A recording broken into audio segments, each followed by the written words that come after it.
ایک بادشاہ بہت عیاش اور حسن پسند تھا۔ اس کا حرم خوبصورت لڑکیوں سے بھرا رہتا تھا۔ جس لڑکی پر اس کا دل آ جاتا وہ اسی شام اس کے بستر پر پہنچا دی جاتی تھی۔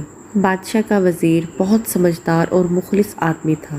ہر کام میں بادشاہ اس کی رائے کو اہمیت دیتا اور ہر مہم میں اس کو ساتھ شریک رکھتا تھا۔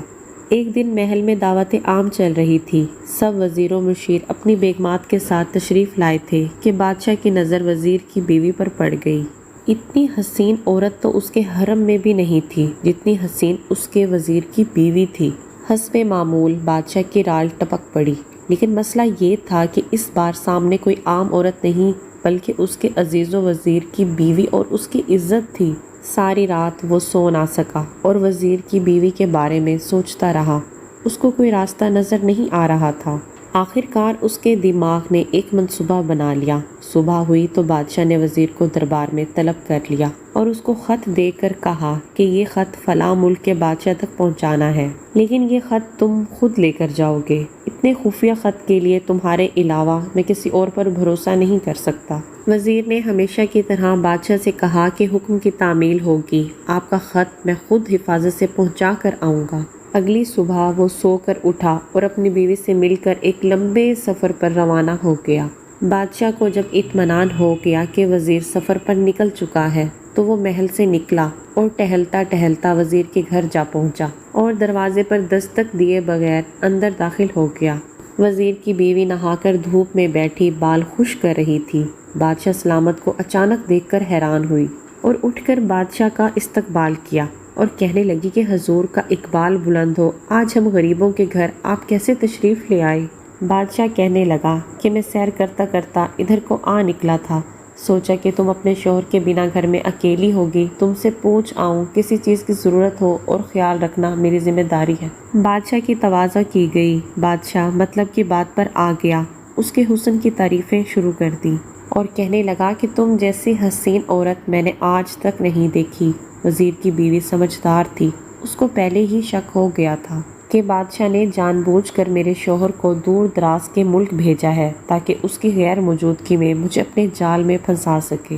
وزیر کی بیوی بولی، حضور، شیر جنگل کا بادشاہ ہوتا ہے، اس کو زیب نہیں دیتا کہ وہ مردار کھائے اور گندگی میں منہ مارے۔ جب حکمران خود لٹیرے بن جائیں تو عوام انصاف لینے کس کے پاس جائے؟ جھوٹے برتن میں منہ مارنا بادشاہ سلامت کی شان کے خلاف ہے۔ وزیر کی بیوی کے منہ سے ایسی دانشمندانہ باتیں سن کر بادشاہ کو اپنی حرکت پر شدید افسوس ہوا۔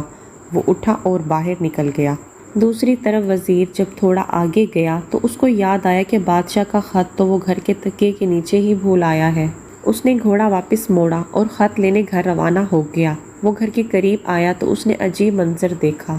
بادشاہ اس کے گھر سے نکل رہا تھا۔ وہ فوراً سمجھ گیا کہ بادشاہ نے اس کے ساتھ کیا کھیل کھیلا ہے۔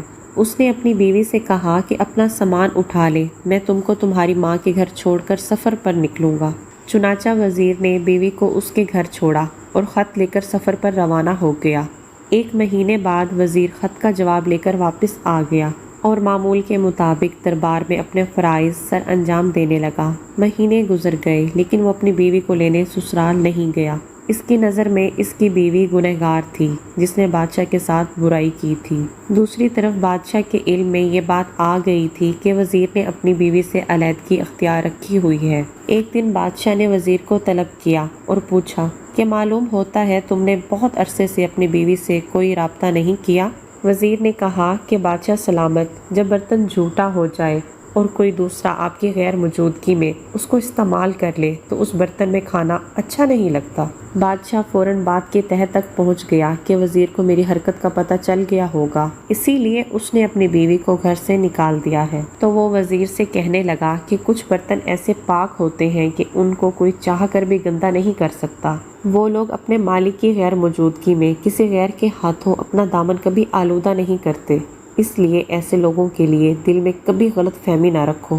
عقل مند وزیر اشارہ سمجھ گیا کہ اس نے کوشش تو ضرور کی ہے لیکن میری بیوی نے اپنا دامن آلودہ نہیں ہونے دیا۔ وہ اسی دن سسرال گیا اور اپنی بیوی کو گھر لے آیا۔ اس طرح تینوں کی سمجھداری سے ایک گھر اجڑنے سے بچ گیا اور سب کے آپس میں تعلقات بھی متاثر نہیں ہوئے۔ دوستو اسی لیے کہتے ہیں کہ فیصلے ہمیشہ سوچ سمجھ کر اور جذبات میں آئے بغیر کرنے چاہیے تاکہ بعد میں پریشانی نہ اٹھانی پڑے۔ آج کی ویڈیو پسند آئی ہو تو لائک، سبسکرائب اینڈ شیئر ضرور کر دیا کریں۔ ملتے ہیں جی نیکسٹ ویڈیو میں، تب تک دیں اجازت۔ اللہ حافظ۔